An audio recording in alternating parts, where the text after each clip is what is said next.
Vida de los Santos del Van Butler, 26 de septiembre, los mártires de América del Norte.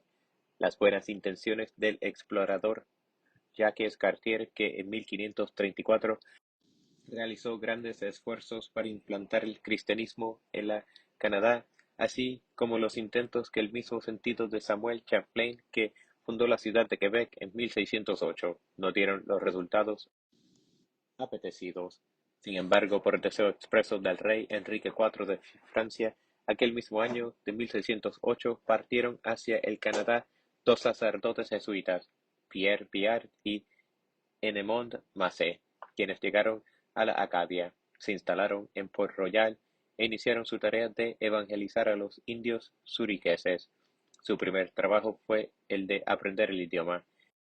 El padre Massé se internó en los bosques para vivir entre aquellas tribus nómadas y recoger todos los datos que pudiese sobre sus costumbres y su lengua, mientras que el padre Viard permaneció en el establecimiento de Port Royal, donde trataba de atraerse con regalos de alimentos y golosinas a los pocos indios que ahí había, a fin de que le enseñaran las palabras necesarias para hablarles. Al cabo de un año, los dos sacerdotes habían adquirido los conocimientos indispensables para escribir un catecismo en la lengua indígena y comenzar a enseñarlo. Inmediatamente descubrieron que una de las dos tribus con las que tenían que vérselas, los echemines, eran decididamente hostiles al cristianismo, en tanto que los churiqueses, si bien se mostraban mejor dispuestos, carecían de todo sentido religioso.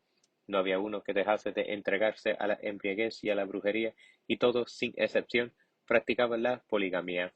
Sin embargo, cuando se unieron a los misioneros los nuevos colonos franceses, otros dos sacerdotes jesuitas y un hermano lego, pareció que se hallaba por un buen camino el trabajo de evangelización. Pero todo aquello quedó interrumpido bruscamente en 1613, cuando el capitán pirata de un buque mercante inglés, al frente de toda su tripulación, practicó una devastadora incursión en Port Royal. Hubo un saqueo desenfrenado, todos los establecimientos de los colonos fueron incendiados y un grupo de 15 de ellos, incluso el padre Massé, fueron metidos en una barca y dejados al garete en alta mar. Después el capitán inglés partió en su nave hacia Virginia y se llevó consigo al padre Viard y al padre Quentin. Los misioneros se las arreglaron eventualmente para regresar a Francia, pero ya para entonces la tarea de predicar el evangelio entre los indígenas de la Acadia quedó absolutamente paralizada. Entretanto, Champlain, el gobernador de Nueva Francia, solicitaba con insistencia el envío de buenos religiosos, hasta que en 1615 llegaron a Trodusac varios franciscanos. Aquellos frailes trabajaron heroicamente durante algún tiempo, pero al ver que no les era posible obtener los hombres y los medios necesarios para desarrollar debidamente la tarea, solicitaron la ayuda de los jesuitas. En el mismo año, tres sacerdotes de la Compañía de Jesús desembarcaron en Quebec, precisamente cuando los indígenas acababan de matar al fraile franciscano Vial y a su catequista, y de arrojar sus cadáveres al río, en la parte de los rápidos que hasta hoy se conoce como Sault au Recollet. De los tres recién llegados, uno era el padre Massé, que a salvo de su anterior y terrible experiencia, regresaba a su antiguo campo de trabajo, pero los otros dos, el padre Brebeuf y el padre Charles Lalemant, eran nuevos en la difícil faena. Cuando el padre Juan de Brebeuf ingresó al seminario de la Compañía en Rouen a la edad de 24 años, su constitución era tan débil y enfermiza que no pudo proseguir el curso normal de los estudios, ni soportó los periodos de enseñanza durante largo tiempo.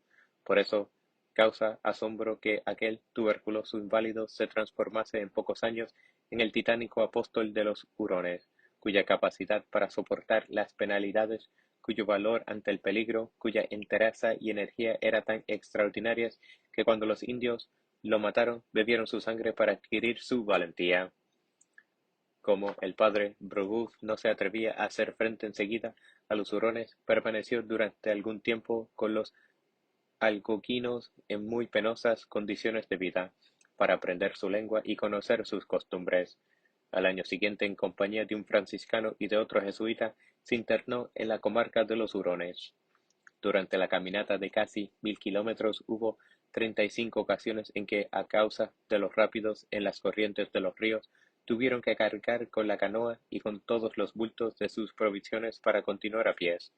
Los tres sacerdotes establecieron por fin su residencia en el lugar llamado Todd's Point, pero muy pronto se ordenó el regreso de los dos compañeros del padre Bobo, y éste se quedó solo entre los hurones, cuya manera de vivir, menos nómada que la de otras tribus, brindaba mejores perspectivas a los misioneros para desarrollar su trabajo. No tardó mucho en descubrir que todos los pobladores de la región le miraban con desconfianza, tenían siniestras sospechas sobre sus actividades, le hacían responsable por cualquier calamidad o infortunio que les ocurriese, y experimentaban un terror supersticioso ante la cruz que campeaba sobre el pecho de su cabaña. Durante aquel periodo, el padre Brebeuf fue incapaz de lograr una sola conversión entre los hurones y ya no hubo tiempo para hacer nuevos intentos, porque las circunstancias no le permitieron quedarse. La colonia francesa se hallaba desamparada, los ingleses habían cerrado el río San Lorenzo al tráfico de los colonos y no llegaba para estos ningún abastecimiento ni ayuda desde Francia. El gobernador Champlain se vio obligado a rendirse, los colonos y los misioneros expulsados debieron regresar a su país y el Canadá se convirtió por primera vez y por breve tiempo en una colonia británica. Sin embargo, el infatigable Champlain se puso inmediatamente en actividad, llevó el asunto a los tribunales ingleses en Londres y pudo probar de manera concluyente que la invasión de la colonia era una usurpación injusta. En el año 1632 Canadá volvió a manos de Francia.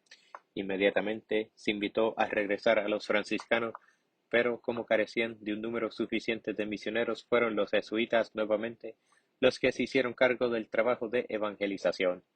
El padre Lejeune, jefe de la misión, llegó a Nueva Francia en 1632, seguido por el padre Antoni Daniel, y en 1633 los padres Brebeuf y Massé, veteranos en aquellas lides, arribaron junto con el gobernador Champlain. El padre Lejeune, antes de abrazar el sacerdocio, había sido hugonote, era un hombre de extraordinaria habilidad y amplia visión. Consideraba que la misión no era un asunto para unos cuantos sacerdotes y los pocos fieles que le apoyasen, sino una empresa de gran envergadura en la que deberían interesarse todos los católicos franceses. En consecuencia, concibió y realizó el plan de mantener bien informada a toda la nación sobre las verdaderas condiciones en el Canadá por medio de una serie de descripciones gráficas que se inició con la de sus experiencias personales sobre el viaje, las exploraciones y sus primeras impresiones respecto a los indígenas. Aquellas informaciones fueron escritas y enviadas a Francia en un término de 2 meses para ser publicadas al término del año.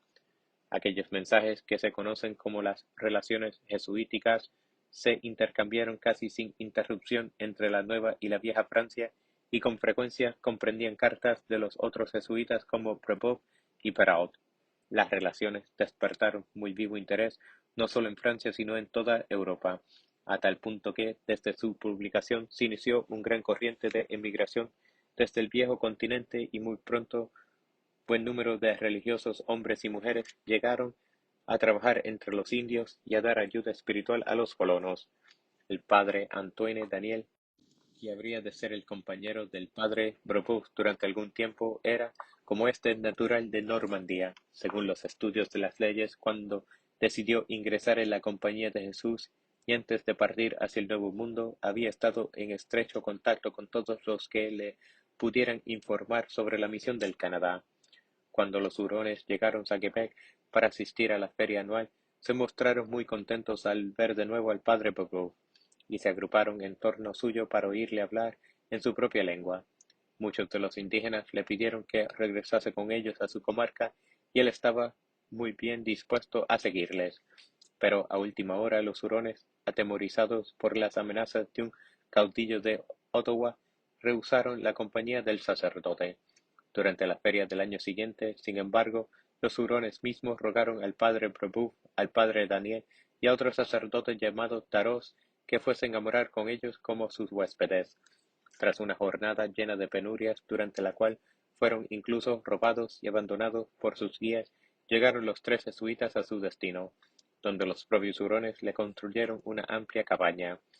Popov enseñó a sus compañeros el idioma local y muy pronto el padre Daniel, que demostró ser un alumno aventajado, pudo recitar con los niños el Padre Nuestro durante las reuniones que congregaba el padre Popov en su cabaña. La religión, tal como la entendían los indios, se fundaba exclusivamente en el temor, y los misioneros debieron conformarse con empezar a enseñarles lo que buenamente pudiesen aprender. Comenzaron a catequizarlos, escribió Popov, inculcándolos la memorable verdad de que sus almas son inmortales y que, después de la muerte del cuerpo, se van al infierno o al cielo. De esta manera nos acercamos a ellos en público o en privado.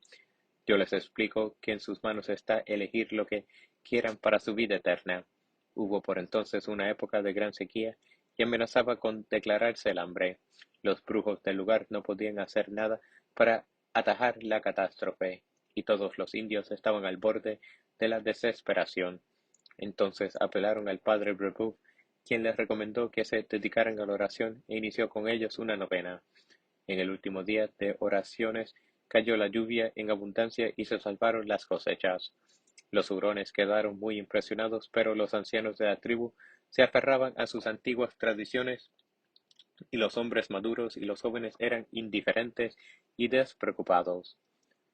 Los misioneros jesuitas nunca administraban el bautismo a los adultos sin haberlos sometido antes a una larga preparación en la que dieran pruebas de constancia.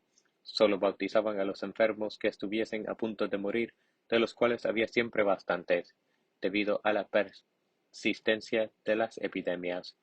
Los niños, en cambio, eran dóciles y estaban bien dispuestos a aprender, y sin embargo los vicios se practicaban tan abiertamente que era casi imposible evitar que los pequeños se contaminaran con las degeneraciones de sus mayores. Por lo tanto, se decidió establecer en Quebec un seminario para los indígenas, y el padre Daniel, con 2 o 3 niños hurones, partió a la ciudad para fundar lo que llegó a ser el centro de las esperanzas de los misioneros. El propio padre Daniel era el maestro, el tutor, el enfermero y el compañero de juegos de los primeros seminaristas. Durante algún tiempo el padre Brebeuf se quedó solo entre los hurones y aprovechó aquella circunstancia para escribir un tratado de instrucciones que posteriormente fue famoso, destinado a los que acudiesen a participar en las misiones entre los indígenas. En 1636 llegaron otros 5 jesuitas, de entre los cuales 2 estaban destinados a figurar en el número de los mártires: el padre Jogues, que llegó a ser el apóstol de la nueva nación indígena, y el padre Garnier. Isaac Jogues, natural de Orleans, ingresó a los 17 años de edad al noviciado de la Compañía en Rouen, y de ahí pasó al Colegio Real de la Fleche, considerado por Descartes como el primer colegio de Europa. Después de su ordenación, fue destinado al Canadá y emprendió el viaje junto con el gobernador de Nueva Francia, Raoul de Montmagny. Charles Garnier era un parisino educado en el colegio de Clermont. A los 19 años ingresó al noviciado, y después de su ordenación en 1635 se ofreció para la misión del Canadá. Partió junto con Jogues en 1636. Garnier tenía entonces 30 años y Jogues 29. Mientras el padre Brebeuf estuvo solo entre los hurones, presenció la conmoción de los preparativos de guerra para rechazar una invasión de los iroqueses, los enemigos tradicionales, y tras las batallas fue testigo obligado de la espantosa escena de las torturas y la muerte de un prisionero iroqués. El sacerdote no pudo hacer nada para evitar aquellas crueldades increíbles, pero como había bautizado al cautivo poco antes, se impuso la obligación de permanecer a su lado para alentarlo y ayudarlo a bien morir. Así presenció la manifestación de un nuevo aspecto del carácter de los indígenas, que fue toda una revelación para él. La forma en que se burlaron de su víctima fue verdaderamente diabólica, escribió el padre Brebeuf. Mientras más quemaban sus carnes y rompían sus huesos, más le halagaban y aún le acariciaban. Fue una horrible tragedia que duró toda la noche. No sabía por entonces el sacerdote que presenciaba lo mismo que él iba a sufrir.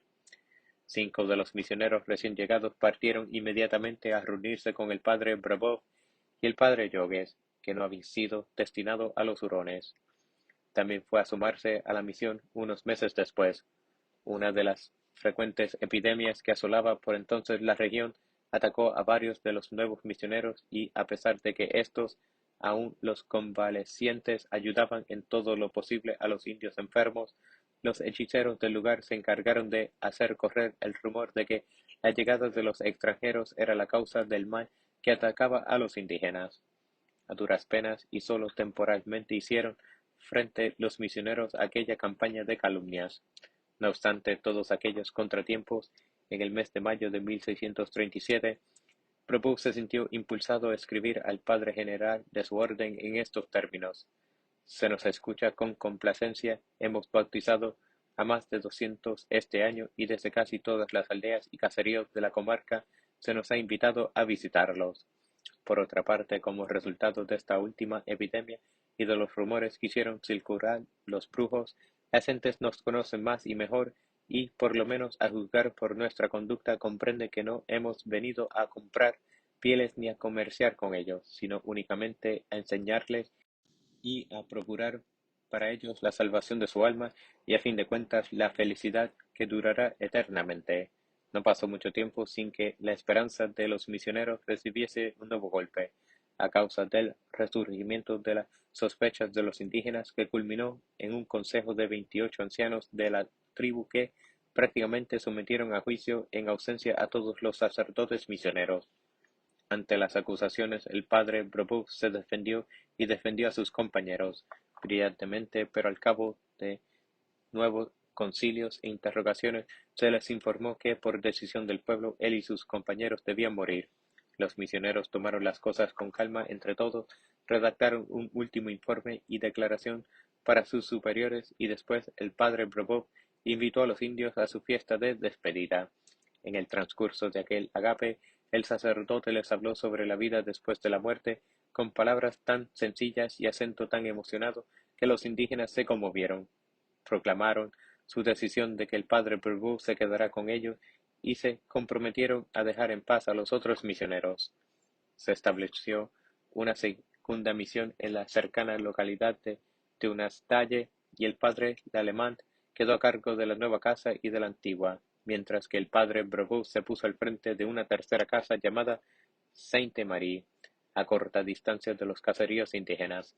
Aquel establecimiento fue como la oficina central de las misiones y el cuartel general de los sacerdotes y sus ayudantes, así como el refugio para los labradores y soldados franceses. Ahí se construyeron un hospital y un fuerte, se estableció un cementerio y durante 5 años los misioneros trabajaron con perseverancia. Con frecuencia emprendieron largas y peligrosas expediciones a los territorios de otras tribus, como los Petun o indios del tabaco, los Ojibways y los Neuteres que vivían en las tierras al norte del lago Erie. Era muy rara la ocasión en la que aquellos indígenas recibían bien la visita de los sacerdotes. En 1637 el primer indígena adulto recibió el bautismo, 2 años más tarde se habían bautizado otros 80 y en 1641 60 más recibieron el sacramento. Las cifras no indicaban un gran progreso, pero en cambio demostraban que era posible la conversión de los indígenas. El padre Lalemant, en la relación que escribió en 1639, decía: "A veces nos hemos preguntado si podemos tener esperanzas en la conversión de este país sin llegar al derramamiento de sangre". Al mismo tiempo, por lo menos dos de los misioneros, el padre Brebeuf y el padre Jogues, oraban de continuo para tomar parte en la gloria del sufrimiento, aunque no del martirio. En el año 1642 el país de los hurones se hallaba asolado por las calamidades. Las cosechas eran muy pobres, abundaban las enfermedades y no había manera de obtener ropa. Quebec era la única fuente de abastecimiento y por acuerdo general de los misioneros se eligió al padre Jogues para que condujera una expedición a la ciudad.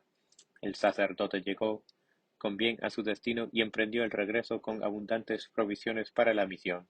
Pero los iroqueses, acérrimos enemigos de los hurones y los más feroces de los indígenas de las tribus, estaban al acecho y habían tendido una emboscada a los expedicionarios.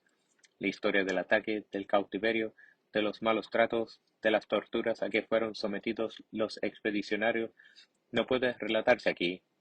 Basta informar que el padre Jogues y su ayudante René Goupil, aparte de haber sido apelados varias veces y golpeados por los puños de sus captores, tuvieron que soportar que les arrancaran el pelo de la cabeza y de las barbas, así como las uñas de todos los dedos, y todavía el dedo índice les fue arrancado a mordiscazos hasta su nacimiento.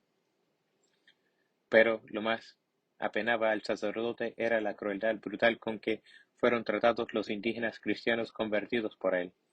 El primero en morir martirizado el 29 de septiembre de 1642 fue René Goupil, despedazado por las hachas, que le arrojaban desde cierta distancia por haber hecho el signo de la cruz sobre la cabeza de algunos niños. Aquel René Goupil fue un hombre extraordinario. Se había esforzado por formar parte de la Compañía de Jesús e incluso había ingresado en el noviciado, pero su precaria salud le obligó a abandonar el intento. Entonces siguió la carrera de medicina y se las arregló para trasladarse al Canadá, donde ofreció sus servicios a los misioneros cuya fortaleza llegó a emular. El padre Jogues permaneció como esclavo entre los Mohawk, una de las tribus de los iroqueses, quienes ya habían decidido matarlo. Debió su liberación a los colonos holandeses que, desde que se enteraron de las penurias que sufrían los cautivos, habían tratado de salvarlos. Gracias a las gestiones del gobernador del fuerte Orange y del gobernador de la colonia de Nueva Holanda, el padre Jogues fue embarcado en una nave que le condujo a Inglaterra y de ahí se trasladó a su nativa Francia, donde su arribo despertó inusitado interés. Como tenía los dedos mutilados, le estaba vedado celebrar la misa, pero el Papa Urbano VIII le otorgó un permiso especial para hacerlo, puesto que sería una injusticia que un mártir por Cristo no beba la sangre de Cristo. A principios de 1644, el padre Jogues navegaba otra vez hacia la Nueva Francia. Al llegar a Montreal, que acababa de ser fundada, comenzó a trabajar entre los indios de las proximidades en espera del momento de volver a la comarca de los Hurones. Un viaje que era cada vez más peligroso porque los indios iroqueses estaban al acecho a lo largo de todo el camino. Por aquel entonces, y en forma inesperada, estos indígenas enviaron una embajada a la localidad de Tres Ríos para gestionar la paz. El padre Jogues, que se hallaba presente en los parlamentos, advirtió que no habían acudido los representantes de Ocernenón, la aldea principal de la tribu. Además, en el curso de las pláticas resultó evidente que los iroqueses solo querían hacer las paces con los franceses y no con los hurones. De todas maneras, se resolvió enviar una delegación de Nueva Francia para parlamentar con los jefes iroqueses en Ocernón, y el padre Jogues fue nombrado principal embajador junto con John Bourbon, que representaba el gobierno de la colonia. La comitiva partió por las rutas del lago Champlain y el lago George, y luego de emplear los días de una semana en confirmar los detalles del pacto, regresó a Quebec. El padre Jogues dejó en Ocernenón una gran caja llena de artículos religiosos porque tenía la intención de regresar como misionero entre los monjas y les resultaba conveniente deshacerse de uno de los cultos. Aquella caja fue la causa de su martirio. Antes del arribo de la comitiva, los Mohawks habían recolectado una mala cosecha y tan pronto como partieron, los embajadores asoló a la comarca una terrible epidemia que los indígenas achacaron a los demonios escondidos en la caja del padre Jogues. Por eso, en cuanto supieron que el sacerdote realizaba una tercera visita a sus aldeas, le tendieron una celada en la que cayeron él y su compañero Lanande. Ambos fueron golpeados, despojados de todo lo que llevaban y conducidos a Sordenón, medio desnudos y atados con cuerdas. Sus captores eran miembros de la tribu del Oso, y si bien los indígenas y otros grupos familiares trataron de proteger a los cautivos y decidir su suerte en un consejo, los primeros se negaron a toda clemencia. En la tarde del 18 de octubre, el padre Isaac Jogues fue invitado a comer en una cabaña y tan pronto ahí entró, los indígenas ahí reunidos le arrojaron sus hachas y le dieron muerte. Cortaron la cabeza al cadáver y la colocaron en la punta de un palo, vuelta en dirección al camino por donde había llegado el sacerdote. Al día siguiente su compañero John Lalande y el guía, un indígena hurón, fueron igualmente muertos a hachazos, decapitados y arrojados sus cuerpos al río.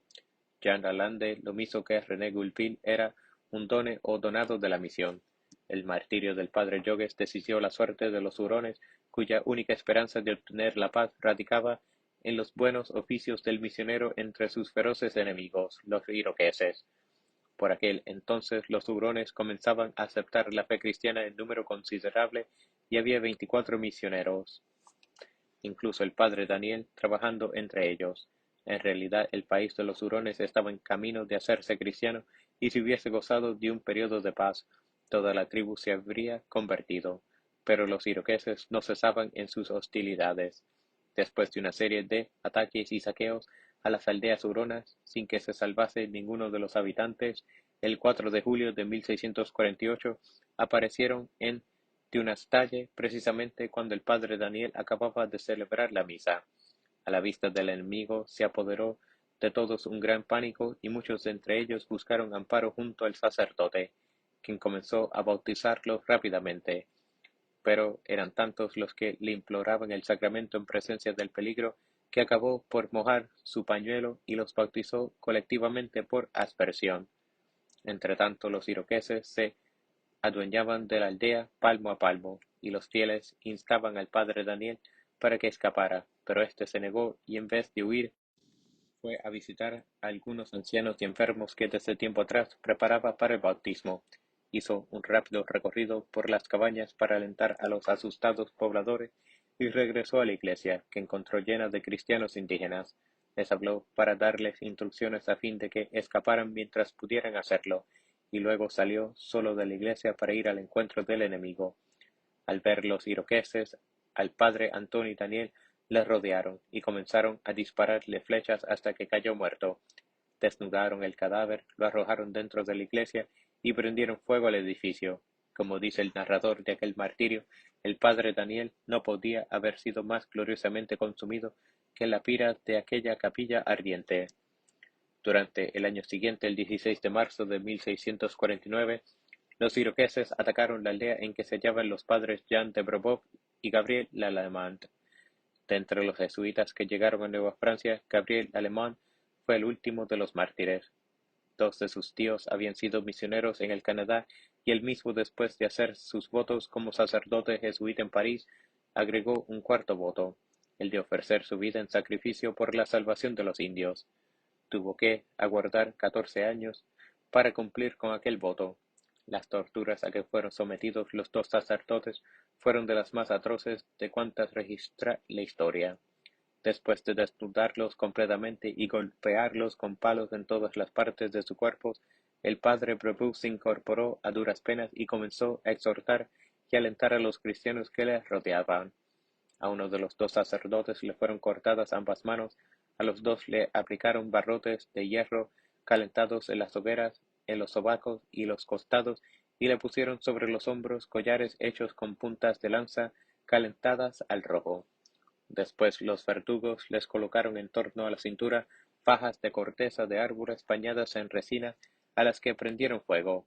En medio de aquellos tormentos atroces, el padre Lalemant levantó la vista al cielo e imploró a Dios con gestos y ademanes, mientras que el padre Brebeuf mantenía tensos los músculos de su cara, que parecía de piedra, como si fuese insensible al dolor.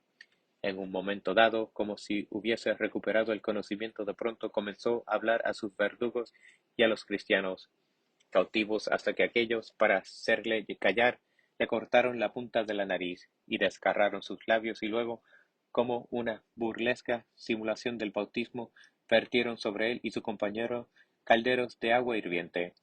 Por último comenzaron a cortarles grandes trozos de carne que arrojaban al fuego para asarla, y luego a los dos le abrieron una gran incisión sobre el pecho y le sacaron el corazón, no sin antes recoger la sangre en cuencos para beberla cuando aún estaba caliente. El martirio de los dos misioneros y la matanza de hurones, lejos de satisfacer la ferocidad de los iroqueses, avivó su sed de sangre. Antes de que terminara el año 1649, ya habían penetrado hasta la comarca de Tabaco, donde el padre Charles Garnier había fundado una misión en 1641, y donde los jesuitas tenían ya dos casas. Cuando los habitantes de la aldea de Saint John supieron que se acercaba el enemigo, enviaron a los hombres a su encuentro, pero los atacantes, informados por sus espías sobre la indefensa condición en que había quedado el caserío, dieron un rodeo para evitar el encuentro con los guerreros enviados en su contra y llegaron a Saint John por sorpresa. En el curso de la indescriptible orgía de sangre que se produjo durante el ataque, el padre Garnier, el único sacerdote en aquella misión, corría de un lugar a otro, a la vista del enemigo, para dar la absolución a los cristianos moribundos, bautizar a los niños y a los catecúmenos y consolar a los que pudiera, sin cuidarse para nada del propio peligro. Cuando se afanaba en aquellos menesteres, fue muerto por los disparos del mosquete de un iroqués. Aun cuando estaba herido de muerte, hizo un esfuerzo para arrastrarse a atender a otro moribundo que estaba cerca, pero luego de algunos vanos intentos quedó exánime en el suelo y un indio que pasaba a la carrera para rematarlo le arrojó el hacha que se le quedó clavada en la cabeza. Terminada la matanza, algunos de los indios cristianos sepultaron los restos del padre Garnier en el lugar donde estaba su iglesia. El padre Noel Chabanal, el misionero que trabajaba junto con el padre Garnier, se hallaba ausente en el momento del ataque, pero no pudo escapar. Precisamente caminaba hacia su misión con algunos hurones cristianos cuando oyó la gritería de los iroqueses que regresaban de Saint John.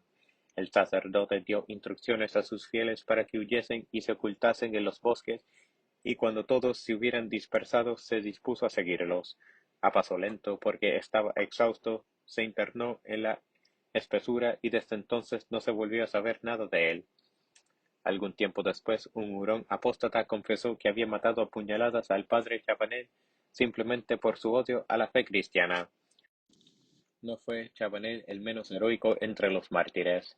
Es cierto que no poseía la misma capacidad para adaptarse que los demás, nunca pudo aprender el idioma de los salvajes, como él les llamaba, y experimentaba una sincera repugnancia al verlos, al tratarlos, ante su manera de comer y de vivir. Además, durante toda su estadía en el Canadá, había experimentado una sequedad espiritual que le hacía sufrir terriblemente y sin embargo, a fin de atarse de manera inviolable al trabajo que aborrecía, hizo el voto solemne ante el Santísimo Sacramento de permanecer en la misión hasta su muerte. El sacrificio de aquellos nobles mártires dio un resultado maravilloso, puesto que no había transcurrido mucho tiempo después de su muerte cuando las verdades que ellos proclamaban fueron aceptadas por todos, aun por sus mismos verdugos, y los misioneros que les sucedieron conquistaron para el cristianismo a todas las tribus con las que tuvieron relaciones los primeros jesuitas llegados al Canadá. Los mártires de América del Norte son Santos Juan de Brebeuf, Isaac Jogues, Antonio Daniel, Gabriel Alemán, Carlos Garnier, Noel Chabanel, René Goupil y Juan Lalande.